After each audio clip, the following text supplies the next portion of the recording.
स्त्री शक्तीच्या सन्मानासह महिलांच्या शारीरिक आरोग्य व मानसिक स्वास्थ्यासाठी त्यांच्यात खेळांची आवड निर्माण व्हावी तसेच त्यांच्या क्रीडा कौशल्याला पाठबळ मिळावे या उद्देशाने पुढारी राईज अप अंतर्गत विविध राज्यस्तरीय स्पर्धांचे आयोजन केले आहे। स्पर्धा 9, 11, 13, 15, 17 आणि 19 वर्षाखालील अशा एकूण 6 वयोगटात आणि विविध 19 प्रकारात होणार आहे। यात 30, 50, 80, 100, 200, 400, 600, 800, 1000, 1500 व 3000 मीटर धावणे, 80 व 100 मीटर अडथळा, 4x50 मीटर, 4x100 मीटर व 4x400 मीटर रिले, गोळाफेक, उंच उडी, लांब उडी या प्रकारांचा समावेश असणार आहे। स्पर्धेतील प्रत्येक गटातील विजेत्या पहिल्या 3 क्रमांकांना बक्षिसे दिली जाणार आहेत। या स्पर्धेतील विजेत्यांना पहिल्या 3 क्रमांकांना अनुक्रमे सुवर्ण, रौप्य व कांस्य पदकासह प्रशस्ती पत्र दिले जाणार आहे।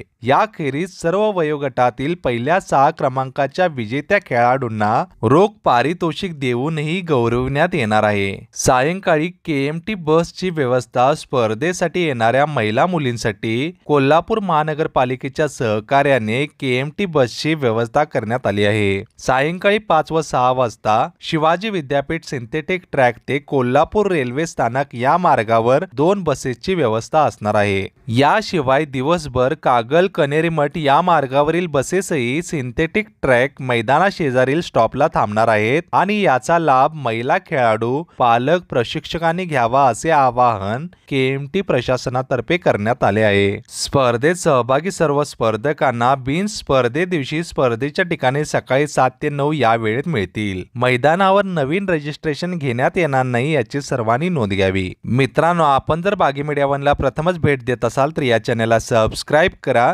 आमच्या मार्फत तुम्हाला नवनवीन शैक्षणिक माहिती तसेच बातम्या कळतील।